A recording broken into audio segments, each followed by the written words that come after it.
Hi, I'm Brad Knowles, and this is my KW story.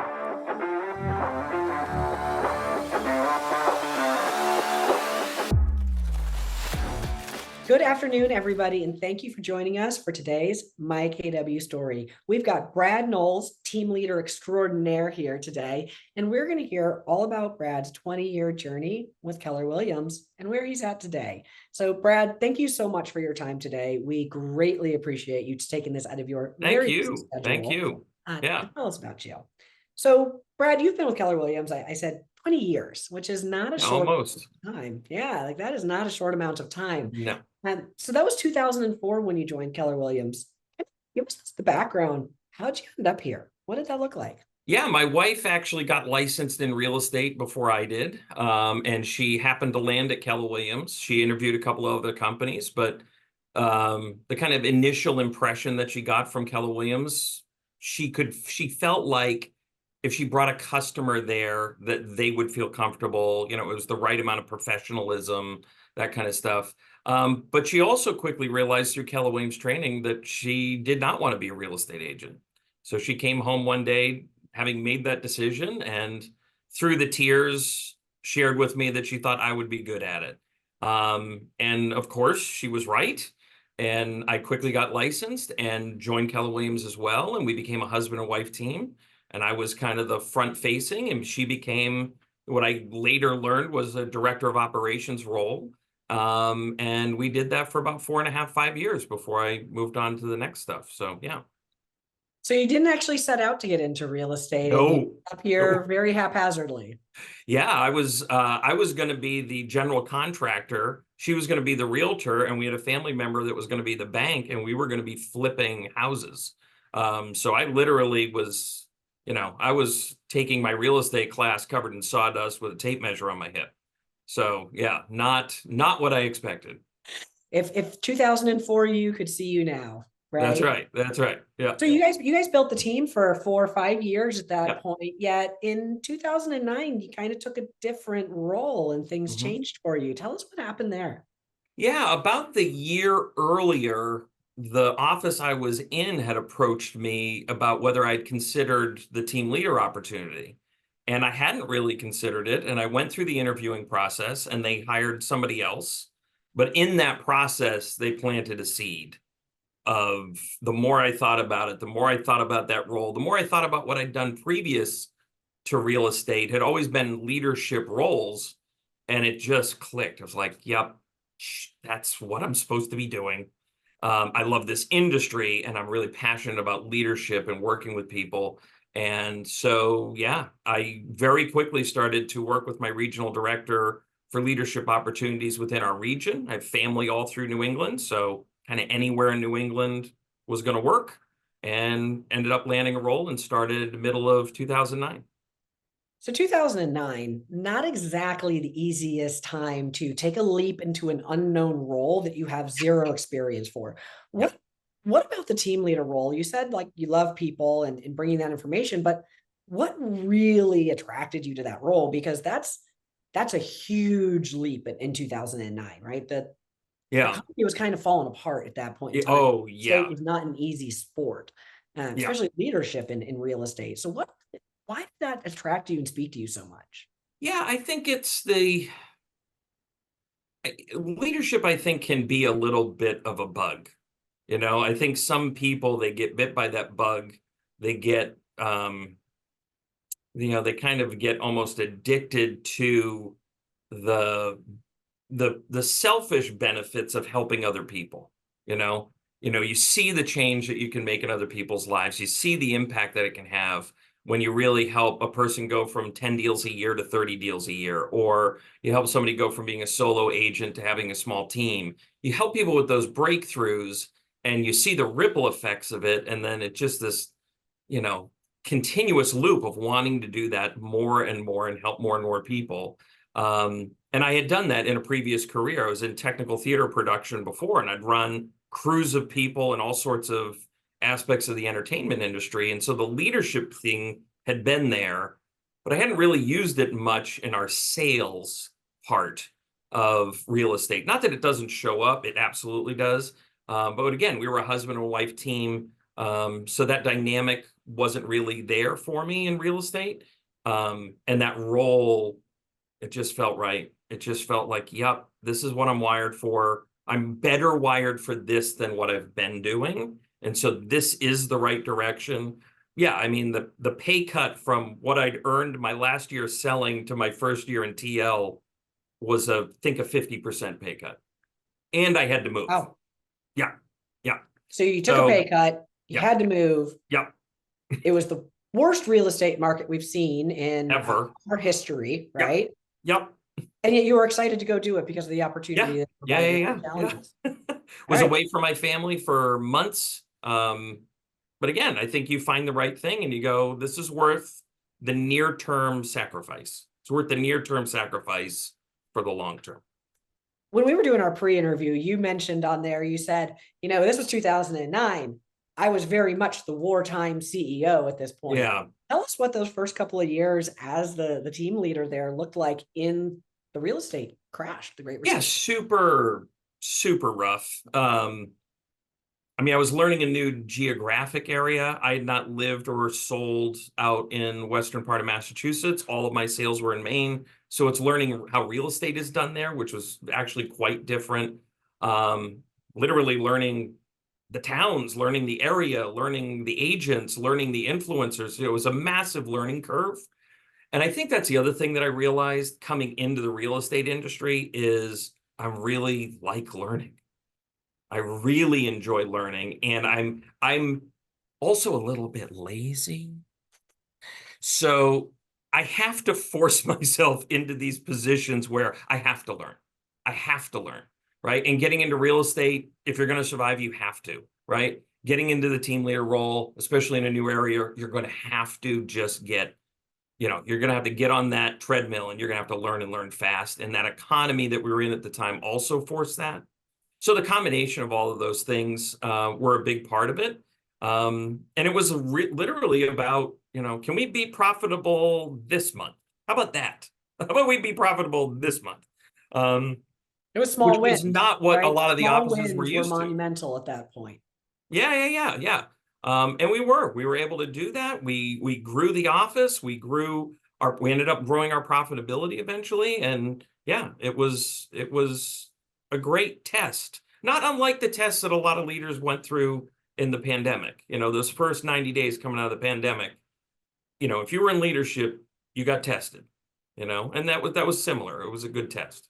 Q2 of 2020 was an adventure. Right. Yeah. So you also did something else during that time when you took your first role as a team leader. You also got your first MAPS coach. How did that Yeah. I got my first coach. It wasn't immediate. It was maybe a year in, something like that.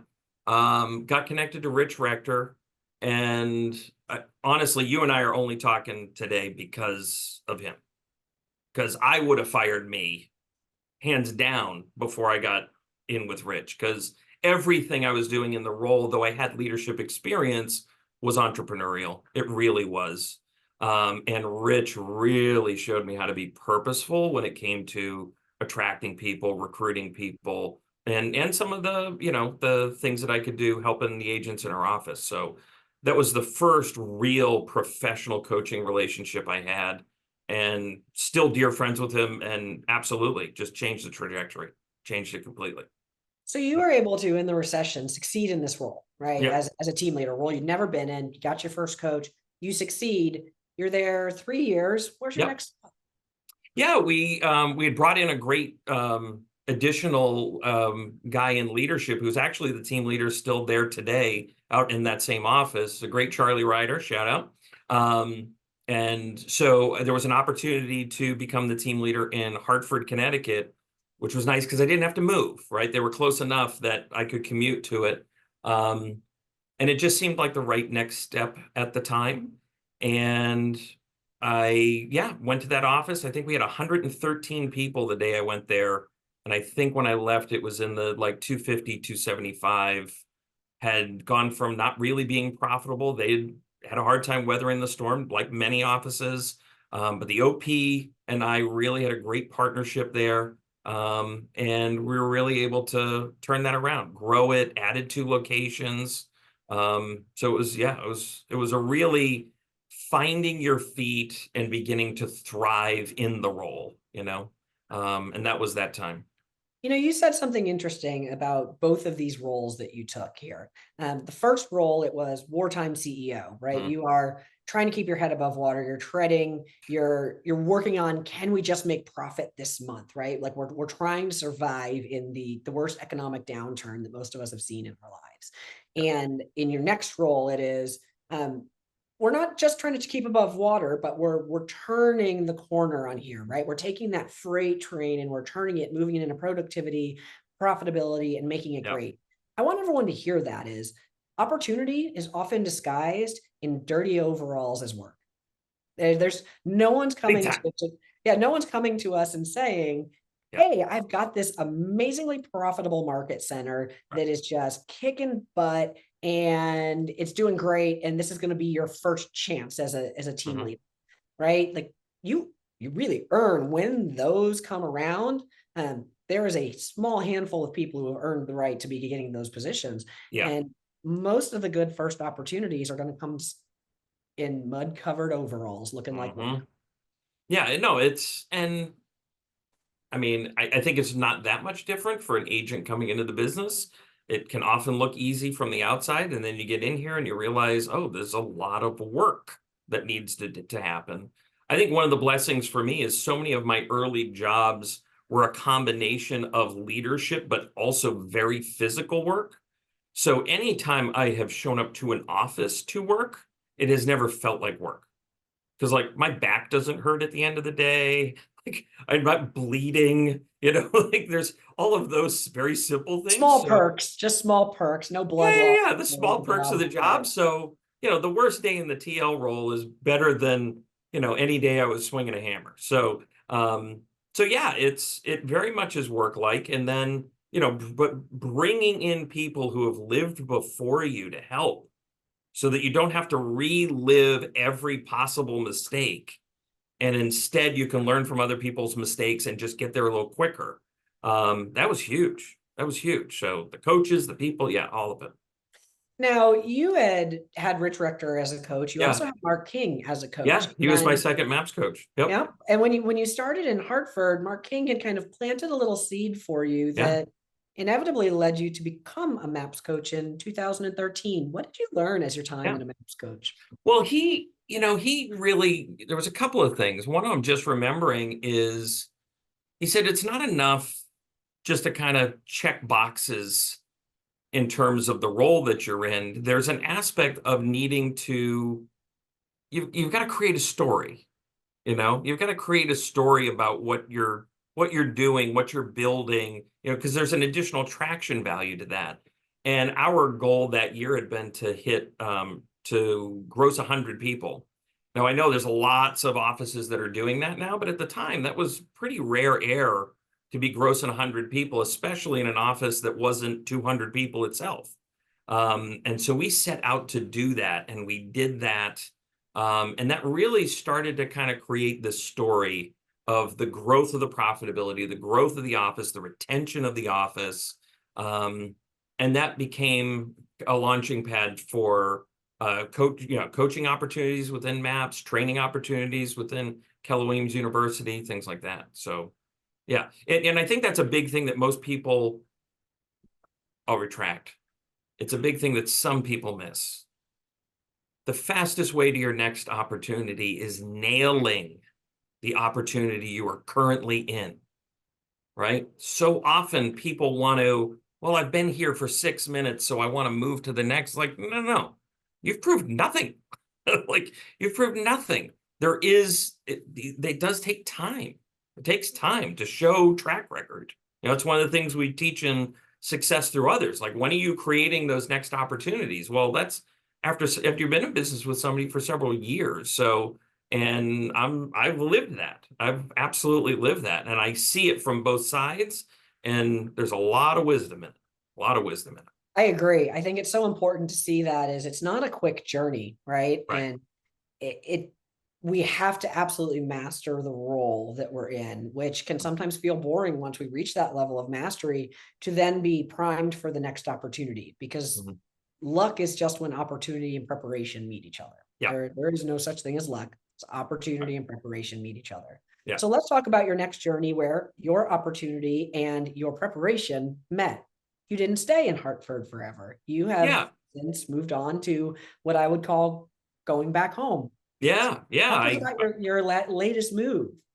Yeah, my latest move, which was like 9 years ago now, Not was to recent, but it was the latest. was to return to Maine. I had grown up in Maine. I started in real estate in the Greater Portland office. That's where I got my start. So there was an opportunity to the team leader there, talk about opportunities and paths, was becoming an investor in the market center. Mark Richard, another person you should have on here. And he was becoming a bold coach. So it was an opportunity to, in the team leader role there. And the more I thought about it, the more that was the place that we really wanted to raise our family. We had 3 small children at the time. And honestly, that was the draw. It was not so much, that market center versus where I was. I loved the people I was with in Hartford. They're still very dear to me. I look forward to seeing them at all our national events. And it was a great opportunity, still is a great opportunity. And similar opportunity in Maine, but the bonus was I get to raise my family near my family, in an area that, has really always been home for me. So that was the impetus to the move, and came up here beginning in 2015, and been the team leader for most of that, except for a couple of years where I'd replaced myself, went and kind of built my own coaching and training company. And the person I replaced myself with became somebody launching offices for Keller Williams in France. So again, another great opportunity, having been done an awesome job in the team leader role, to move into another cool thing. And that's when they called me to bring me back in, and that's been the last 5 years straight. So You've been back in Portland, Maine for 9 years about then. 9, yeah. Yeah, that's fantastic. Yeah. So as a journey that has taken you through wartime to not quite wartime, but definitely still covered in overalls, work, Right. back home, right? To the place that you want to be, right? That earned right silver platter position. What's the moral of the story you would want people to get out of this, right? For those folks that have listened to this, all together for them and say, if you get nothing else out of this, this is what you take. Yeah. Well, one, I think there's a pattern in my life where people have recognized in me, a skill that I had, or a fit for me, before I recognized it. So my wife did that with real estate. Mark King did that with coaching. Holly Prescott's doing that with me right now, going, you need to be a master faculty, like this is what your next step. So that's happened multiple times for me. And when those seeds get planted by people that you trust, pay attention. Pay attention to it, explore that. It's not always, I got a call to be a bold coach one time, and it was very flattering. I think it's an incredible program. The time I was at in my life, it wasn't the right next step. So, but it's worthy of paying attention to, because people will see it in you sometimes before you see it. And it's worthy of listening. So I think that's a really big one. I think the other thing too is that I think when we do it right with opportunity, when we do it right within leadership and talent, the move should be cumulative, right? It's very rarely you're kind of going sideways and a big step back. They should be cumulative moves. So even though I took a 50% pay cut moving into the team leader role, it was a cumulative role in my leadership growth, right? It was a cumulative role in my progression as somebody in real estate. And that, to me, I think, is another marker I look for. Is this another building block in the direction I'm going? And is it really in alignment with the skill sets that I have, the strengths that I have, the muscles that I've been working on? Because that's where those magnifying effects really come from. So I think those two would be the two I'd leave people with. And I love the first one in particular, right? Sometimes other people are going to see it before we see it in ourselves. We Right. don't always have the most confidence in ourselves or Mhm. the understanding of, I could do that next thing. And when other people see it and they say, you should look into this, right? Like it's the planting of that seed of, oh, well, maybe I should. And Right. we never know what opportunity may lie there. Yet, if we Right. prepare for it and then the opportunity presents itself, it can work out fantastically. And it seems that you have found your right home in Yeah. the leadership position of team leader with that. Yeah, absolutely. So, Brad, I want to thank you so much for taking the time today to do this interview with us. I know our viewers have definitely enjoyed it. If they have any way they would like to reach out to you or anything like that, what's a good email address they can get you at? Yeah, B Knowles, just like Beyonce, B Knowles at kw.com. I love the reference. That's You a bet. good way to get someone to remember your email address. Exactly. We'll also put that in the description here for Right. everybody. The way they've got it Yeah. on there. And we will see you all on our next My KW story. Thank you.